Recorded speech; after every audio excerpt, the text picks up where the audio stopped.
ബഹുമാനപ്പെട്ട അധ്യാപകരെ, പ്രിയ സുഹൃത്തുക്കളെ, നമസ്കാരം. ഇന്ന് ഞാൻ പറയാൻ പോണ കഥയുടെ പേരാണ് അതിമോഹം ആപത്ത്. പണ്ട് പണ്ട് പഞ്ചമിക്കാട്ടിലെ കിങ്ങിണിപ്പൊരിയോർത്ത് ക്രോം ക്രോം എന്നൊരു തവള താമസിച്ചിരുന്നു.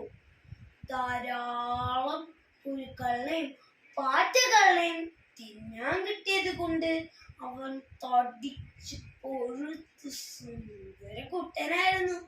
ഒരു ദിവസം അവൻ കാട്ടിലത്തെ കാഴ്ചകളൊക്കെ കണ്ട് മറന്നിരിക്കുകയായിരുന്നു. പെട്ടെന്നാണ് അവനൊരു കാഴ്ച കണ്ടത്. മരത്തിന് ചവിട്ടിൽ നിന്നും മണ്ണ് ഇളകി ഇളകി വരുന്ന പോലെ അവന് തോന്നി. ശ്രദ്ധിച്ചു നോക്കിയപ്പോൾ അത് കൂടി കൂടി വരുന്നു. പെട്ടെന്ന് അതിന്റെ ഉള്ളിൽ നിന്നൊരു ചുണ്ടില് പുറത്തിയാടി. അറിയാണ്ട് ചിരിച്ചു പോയി. നീയായിരുന്നു? ഞാൻ വിചാരിച്ചു വല്ല ഭൂതവുമാണെന്ന്. നീ ഇവിടെ എന്തെടുക്കുകയാണ്? ഞാനിവിടെ കൊട്ടാരം പണിയാൻ പോവാണ്. ഉമ്മയുടെ കൊട്ടാരത്തേക്കാൾ വലിയൊരു കൊട്ടാരം. എന്നിട്ട് ഞാൻ അതിലിരുന്ന് ഈ കാട് മൊത്തം ഞാൻ ഭരിക്കും. ചുണ്ടിൽ വീഴോടെ പറഞ്ഞു. ഒരു പൂച്ചേനെ കണ്ട് പേടിച്ചോടുന്ന നീയാണോടെ രാജാവാൻ പോണത്? ക്രോം ക്രോം തവള ചുണ്ടിലേനെ കളിയാക്കി.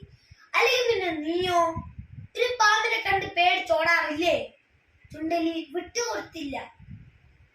നിനക്ക് രാജാവാൻ യോഗ്യതയുണ്ടോ എന്നാണ് ഇപ്പോ ഒരു സംശയം. നീ ഞങ്ങളുടെ പിതാമകനെ കുറിച്ച് കേട്ടിട്ടില്ലേ? പർവ്വതം തുരന്ന് തുരന്ന് പർവ്വതത്തെ മറച്ചിട്ടവരാണ് ഞങ്ങൾ. ചുണ്ടിലി വീരോടെ പറഞ്ഞു. കേട്ടിട്ടുണ്ട്. അത് നിന്റെ മുത്തശ്ശനാണല്ലേ? ക്രോം ക്രോം തവള ആദ്യോടെ പറഞ്ഞു. ഇവരെന്റെ കൂട്ടുകാരനാക്കാം, ക്രോം ക്രോം തവള വിചാരിച്ചു. ചങ്ങാതി, നമുക്ക് 2 പേർക്കും ഈ കാട് മൊത്തം ഭരിക്കാം. ക്രോം ക്രോം തവളയുടെ വക്രബുദ്ധി പ്രവർത്തിച്ചു. ചങ്ങാതി, നിനക്ക് നീന്താൻ അറിയാമോ? തവള ചോദിച്ചത് കേട്ടി ചുണ്ടിലും മിണ്ടാണ്ടിരുന്നു. വിഷമിക്കണ്ട ചങ്ങാതി, ഞാൻ നിന്നെ നീന്തല് പഠിപ്പിക്കാം. പിറ്റേ ദിവസം ചുണ്ടിൽ പുഴക്കരയിലെത്തി.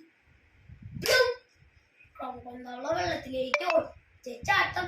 വെള്ളത്തിലേക്ക് ഇറങ്ങാതിരിക്കുന്ന ചുണ്ടിലിയെ നോക്കി ക്രോം ക്രോം തവള വിളിച്ചു പറഞ്ഞു.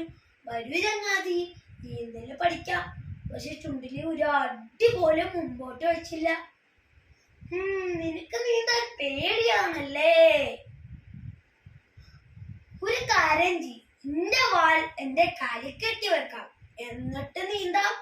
ചുണ്ടിലി അതിന് സമ്മതിച്ചു. ചുണ്ടിലിയുടെ വാൽ തവളയുടെ കാലിൽ കെട്ടി വെച്ചതുകൊണ്ട് തവള നീന്താൻ തുടങ്ങി. ചുണ്ടിലി ആകെ നീന്താനറിയാതെ കായോട്ട് അടിച്ചു.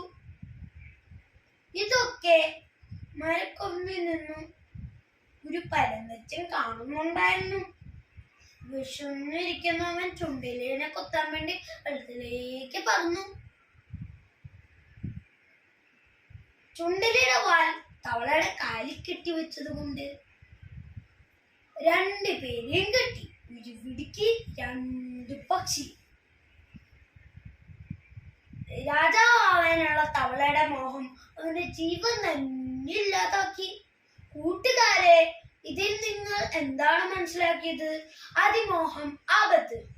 നിങ്ങളുടെ കൂട്ടുകാരനെ നിങ്ങൾ ഒരിക്കലും ചതിക്കാൻ പാടില്ല. നന്ദി, നമസ്കാരം.